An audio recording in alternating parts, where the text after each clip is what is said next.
I'm Reynolds, the Chancellor with the Archdiocese of Louisville, and welcome to our podcast series, What's New in ArchLou. This show highlights the people and ministries of the Archdiocese, the Catholic Church in Central Kentucky. We invite you to join us each month as we welcome guests to discover more information about our local Catholic Church and our Catholic faith, in the hopes that it will deepen your own experience as you engage with your Catholic faith. This program is brought to you by the ArchLou Podcast Network. Well, folks, we made it to May.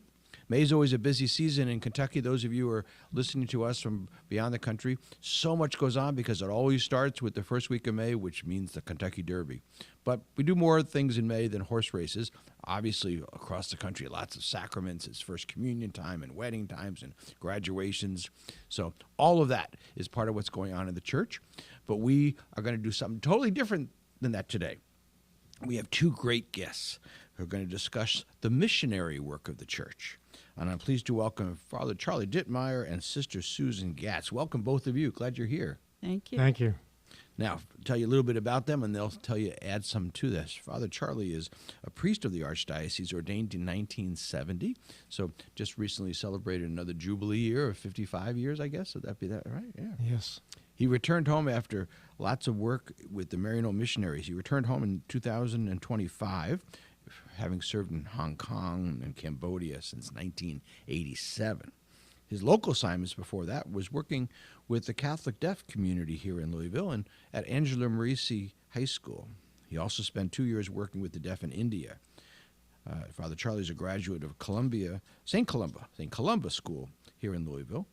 And we welcome you there and welcome you to be part of our show today. Sister Susan Gatz is a good friend. She's a graduate of Presentation Academy, as a member of the Sisters of Charity of Nazareth for 60 years. That's impossible.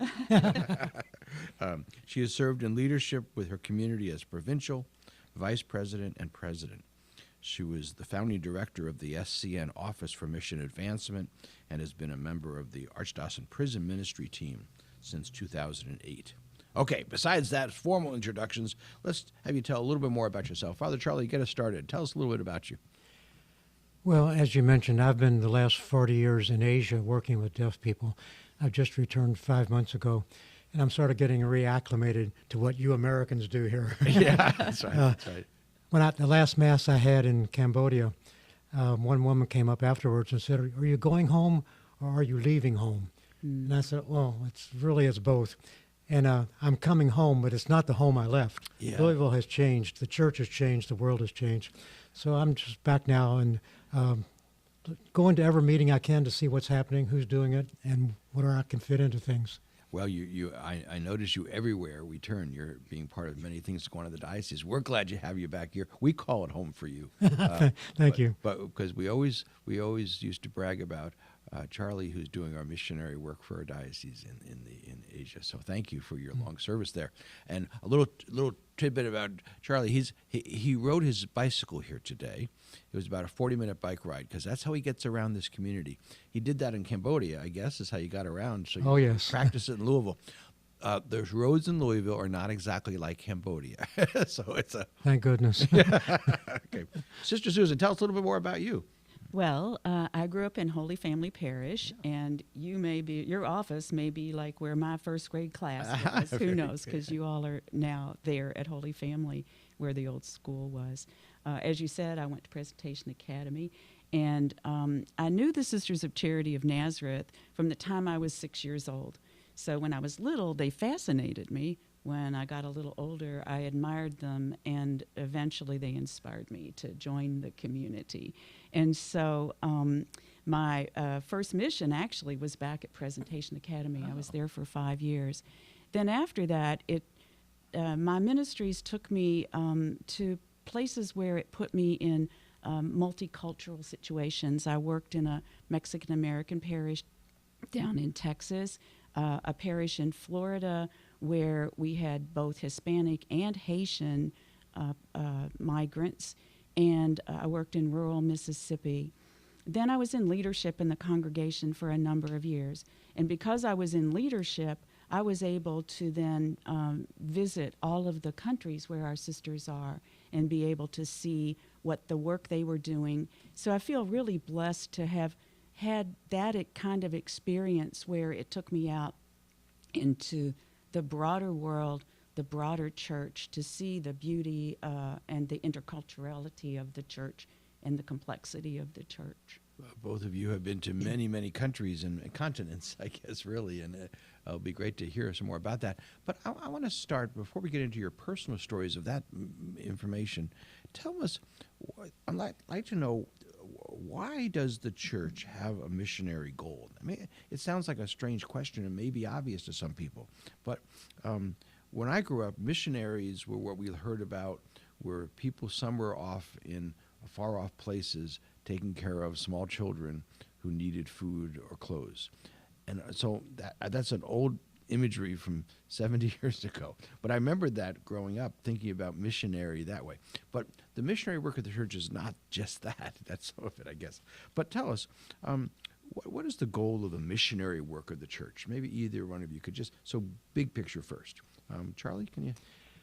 Well, I guess for me, thinking about it, I going back to old childhood visions of missionaries, I was thinking about somebody teaching the rosary to people in Africa or something like that. Yep. And basically, I see it now as implementing the gospel, letting people know that God is there, that God is love, God loves us, and we're supposed to love each other, and trying to create the situations and conditions, give the resources to help them to do that, to be at peace, and live in their families, and just enjoy life and being part of God's family and helping each other. So it like you said, it's very broad picture. Yeah, very good. Sister Susan? I would go along with what Father Charlie just said. I think that what we used to think of as missionary work was what we would now call cross-cultural mission work. And that's just one aspect of the mission of the church. And it is, I mean, what was the last thing that Jesus said to his disciples is, go on out there to everywhere and let people know about God's love and mercy and help to build up a world that looks like the world that God has the vision for. And I think that's our mission as all baptized people are missionaries, actually. I don't think we think about that, but I think really we are. And in particular, I think if we think about how Jesus lived his life, who did he go out to? He went out to those who were on the margins, and kind of like Father Charlie said, to help heal, to help people live a full life. And I think that's what we are called to do today. All of us are called to do today. And when we hear missionary, again, because of some of the connotations or even our early stories, we think of elsewhere, but some of the same needs exist in our own country. So is missionary always away, or is it here? How do you resolve that question? Well, when I thought about this question, I thought about, we have sisters here in the United States, in Belize, in Central America, in India, Nepal, Botswana, and Kenya. And in the U.S., Belize, and India, those ministries are, there's as Sisters of Charity who are from those countries who are doing that work. Okay. In Nepal, Botswana, and Kenya, we have sisters from India who are there doing the work. So it's kind of a both and. It's like you're doing mission work, you are doing that work of sharing the gospel in the country where you are. How I kind of thought about it was, why do we go to someplace else to do that? And I think sometimes it's a matter of sharing resources, that we have some expertise, we have some things that we can share. In the historically, we went to some of those countries because bishops invited us to come, and because the Jesuits invited us to come, because they knew the community and they saw that we had something that we could share with the people who were there. Okay, very good. Okay, Father Charlie, get us into your story. How did you get into this kind of work? You were into deaf ministry here locally, but how did you transition as a priest serving the deaf community in Louisville, Kentucky, to be a missionary serving the deaf in Asia? I got into deaf work from Father Jerry Timmel. I was taking courses and programs at Central State Hospital to work in mental health. And he, before I was ordained a deacon, he wrote to all of us and said, "Are any of you interested in getting into deaf work?" And I wrote back and told him no. But he said, "We're having a deaf summer camp. Come and spend a week with us." So I did, and I got curious. So my last year in the seminary, I got myself assigned to work with the deaf community in Baltimore. And then I came back here and kept on going. And it just was something I really enjoyed, especially sign language. But there were only like 6 or 7 priests at that time in the late 60s, early 70s, working with Catholic deaf people. And we would meet every year the week before Ash Wednesday and just talk shop. What kind of sign language do you use? How's your program work? And one year a priest from India came, a Holy Cross priest, and he said, "If any of you are ever interested in working with us, come and join us." I'd always, when I was a kid, wanted to work in another country. I was going to learn the language so well they wouldn't know I was a foreigner. I ended up in Asia. They're always going to know I'm a foreigner.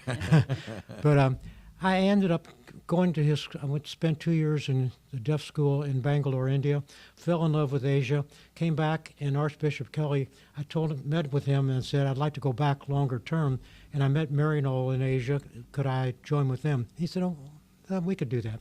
So I became a Reynolds associate priest. You're supposed to go 5 years and get mission experience and come back to your diocese. I didn't come back. I spent 39 years with Reynolds and just came back last September. But it was just wonderful, just going there, and a lot of the things, the ideas of mission are the same, both here and there. As you mentioned, the resources. That's what we were able to do: bring resources, bring training, sometimes bringing equipment, bringing programs of work, best practices and stuff. So things that I wanted to do here, did in Hong Kong, and then later on in Cambodia. Okay. Why you? Why did you say yes to missionary work? You said it was interesting, you were curious, but why you? Well, I'm the oldest of 8 children, Okay. and we're a really strong family. I always thought we were just a normal family till I started working as a priest with other families and found so many of them that were dysfunctional, and brothers and sisters hadn't seen each other for 20 years and had no desire to. And I think it's that family bond. And to me, that's sort of what the kingdom of God is, the reign of God. It's all people, brothers and sisters, working together, loving each other, caring for each other. So in a sense, that was part of my upbringing. But then there was a desire in me to kind of work to make that happen. That's probably why I became a priest, but also, too, working with deaf people and just mission in general. If I have something to offer, if I can do something that they need, then I'd be really happy to do it. I watched you in articles you've written for the Record and occasional visits back here over the last 35 years that I've known you. It's been so interesting because most of the time Dawson priesthood is defined by what parish do you assign to. But here we have Father Charlie Dittmeier, who's a missionary serving the deaf and is a priest. So it's you added 2 characteristics that are less found in our Dawson priesthood. And that's something that we've always had fun as a local church being proud of with you. So I just wanted to thank you for that. Oh, thank you. Watch, it's fun there. It's been a good ride. Sister Susan, tell us about the work. You started to say a little bit about before about some of the countries. What's the work of the Sisters of Charity of Nazareth around the world? And maybe you could tell us even about some of your visits if you want to, but tell us about your time. Sure. Well, how many hours do we have? As I said, we're in the United States, Belize, Botswana, India, Nepal, and Kenya. And the ministries there vary, but for the most part, we're, we have schools, we have health care of different kinds, parish ministry, social work in those different places. And I'll just tell a couple of stories just to kind of give you a flavor. In Belize, for example, our sister Carlette is a social worker. She is herself Belizean, and she began a program for the elderly there after she did a survey in one of the really poorest sections of Belize City, and she discovered how neglected the elders were. And so she set up a program, and she calls it LIFE, L-I-F-E, which means living in full existence. And so now she has about 100 elderly men and women, and they're visited. What are their needs? They're helped with whatever their needs are. Sometimes their house needs to be repaired, go to the doctor. They do fun things with them that bring them together for socialization. And so, once a month they have a dinner for them, and they all come together and that sort of thing. The other thing, and so that's meeting the needs of those people. The other thing that it did is it raised the awareness in Belize of the needs of the elderly. And so when we work, we try to think, how do we meet that need? But also, how do we look at the system that isn't functioning for people? And so just bringing that awareness up has caused other people to think about, well, what do we need to do in order to care for our elderly population? That's a great story, a very practical imagery. Father Charlie, was that true in Asia? Did you deal with helping the community, the world, the country to learn about the deaf community and learn about Catholic faith? That very much. The worst part of deafness is isolation. If you ask an articulate deaf person, what's the worst part of being deaf? They won't say, I can't hear. They'll say it's isolation. And that's trying to integrate people into communities. You just mentioned your LIFE program. Mm-hmm. We had something very, very similar. The average deaf person who comes to us in Cambodia has literally no language. We don't compete with the deaf schools. We take young people who have never been to school. They come to us, they're 18, 19 years of age. They have no sign language, no spoken language, no written language. They have never talked to a human being in their life. My goodness. And you can imagine what that does to you emotionally, psychologically, developmentally, and life and helping people to engage in life. The American slang, you tell people, get a life. These young deaf people come to us. The first thing we do is teach them sign language. They have never even spoken to their parents. And I can go on for hours. Okay. They 80% of our education is caught rather than taught. Like right now, people listening to a podcast, this isn't a classroom. We're not teaching, but they're hearing something, and they learn about working with the Sisters of Charity or with Deaf Work or something. We all these TV commercials with the diseases and acronyms and stuff I've never heard of before. You catch so much. Deaf people don't get any of that, and so all they know is what they see with their eyes, and many times they misinterpret that. Yeah. So the first thing they do when they come to us, we teach them sign language, and they start talking, and they kind of explode, because for the first time they can talk about their dreams, their hopes, their fears, what's going on. They can have friends, never having talked to a human being, literally, and they get a life, and it's just so good to see that explode. Help us with another vignette. Help us, yeah. I'd like to pick up on what you said about getting a life, and I think that in much of the work that we do, what our sisters are doing is helping people get a life. Okay. Another example is from India. I visited there in Bhaktiyapur. There are slums, and so the children in those slums, they call them rag pickers, because every morning these young people, little ones up into high school, they get up, they go out, they scour the city or the town to gather anything they can that they can sell, bottles, rags, cardboard, whatever they can sell. And as a result of that, being out there in the morning, they don't go to school. So their life is really circumscribed, and they would stay as rag pickers all of their life. except Sister Lena there had a program where in the afternoon she had school. She taught them to read, taught them. They were there together. They got affirmation. They got confidence. They learned and were able then to think about having a different kind of life. They could have a dream of going on to high school, for example, those kinds of things. So that's just another example of how the work that our sisters do, training young women in programs. I mean, in India particularly, the women are really down in society, and especially if they're poor. And our sisters have programs for them. They have co-ops that help these women gain personal confidence, gain skills, and be able then to support themselves financially and their families also.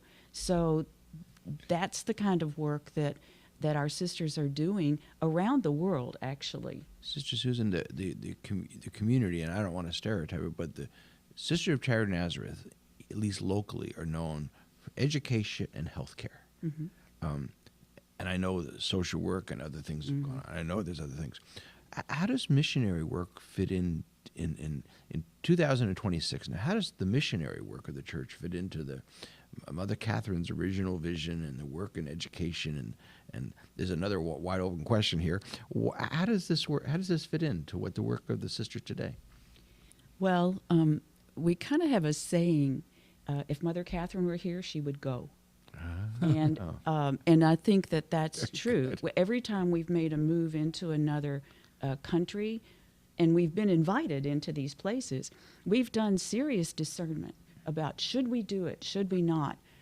When we went to Botswana, we spent a couple of years. We sent a team there to look, to meet, to see what were the needs, and did we have something that we could bring to that.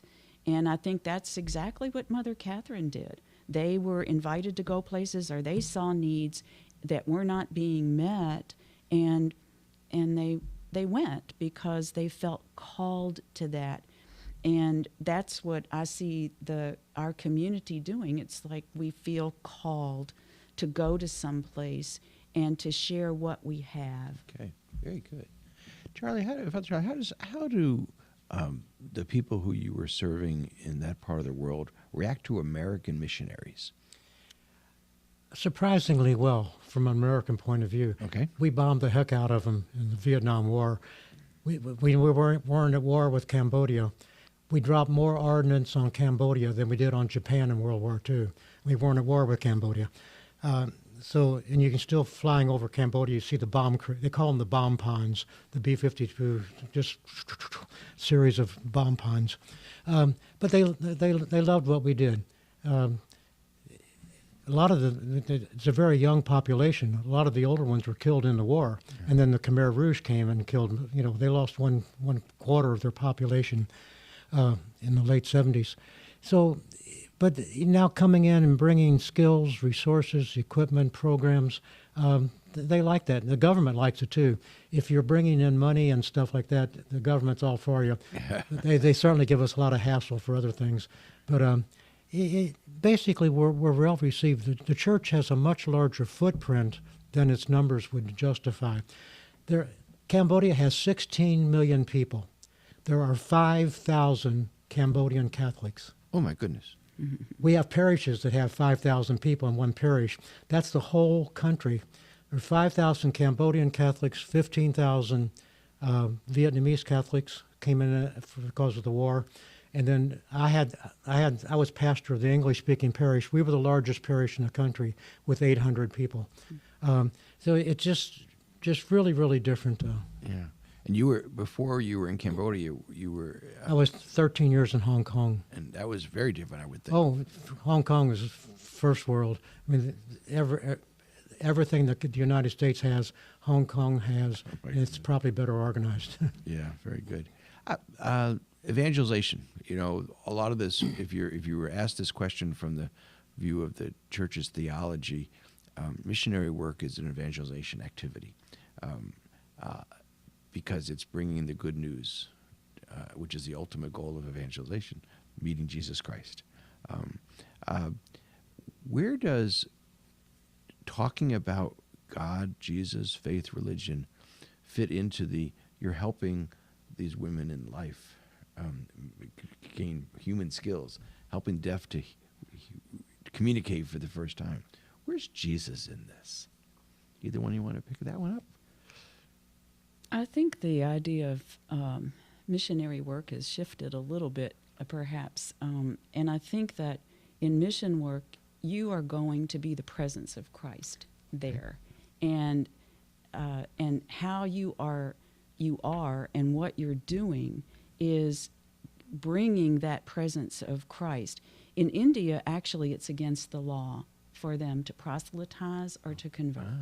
And so, for example, in our schools there, the children that we're teaching are almost all Hindus. The population of Catholics in India is very small. And so you're there, and what you're doing is you're teaching those children. They know who you are. That witness is there for them.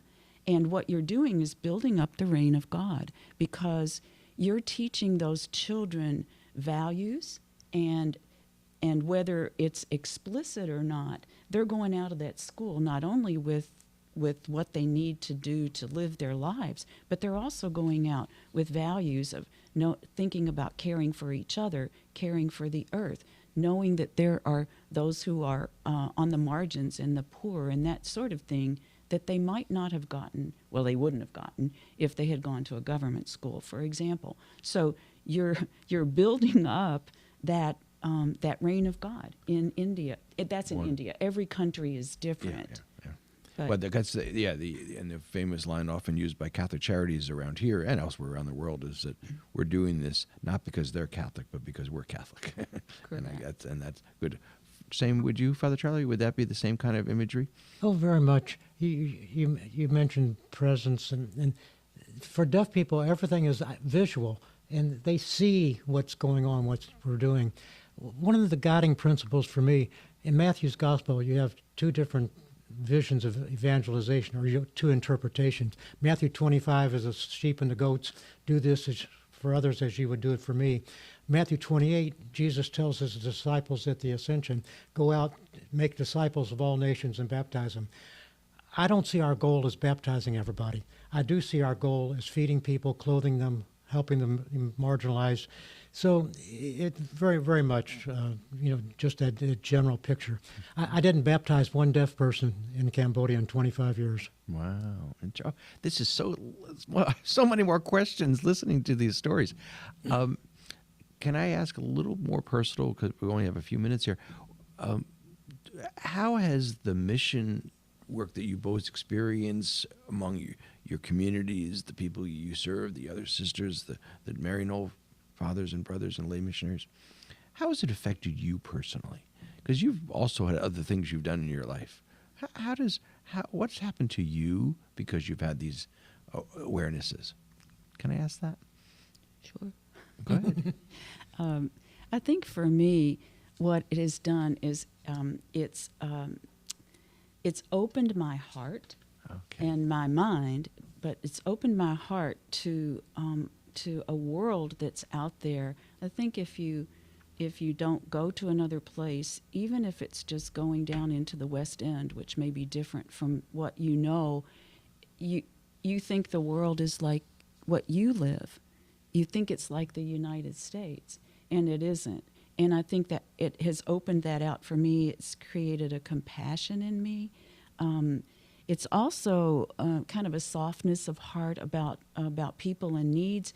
It also kind of hardened my resolve to look at the systems and the attitudes that are keeping people on the margins, and how do I work with other people to help those attitudes and those systems change. It's deepened my prayer life so that I'm praying to try to see the world as Christ sees it, and to respond the way Christ responded. Very good. I think for me, my experiences have changed the way I think about church, the way I think about God. it's so easy to grow up Catholic in the United States, and being a Catholic means spending an hour a week in church. That's the main function. Hopefully people pray at home and stuff, but in terms of what they look for in a week, that 1 hour or so. And but Cambodia is 94% Buddhist. There's, like I mentioned, 5,000 Cambodian Catholics. Though going to church for an hour on Sunday, that's not part of their tradition. But all the other things, the message of the gospel, the actions of Jesus, that's something they can see, something we can provide. And when they see that, it gives us a chance to talk about, why are we doing this? Why are we here? We're not here to baptize you. We're here to help you to understand that there's a God who loves us and make God more real, make love for you more real. Yeah. I think that the whole idea of God of being love, that's really become something for me.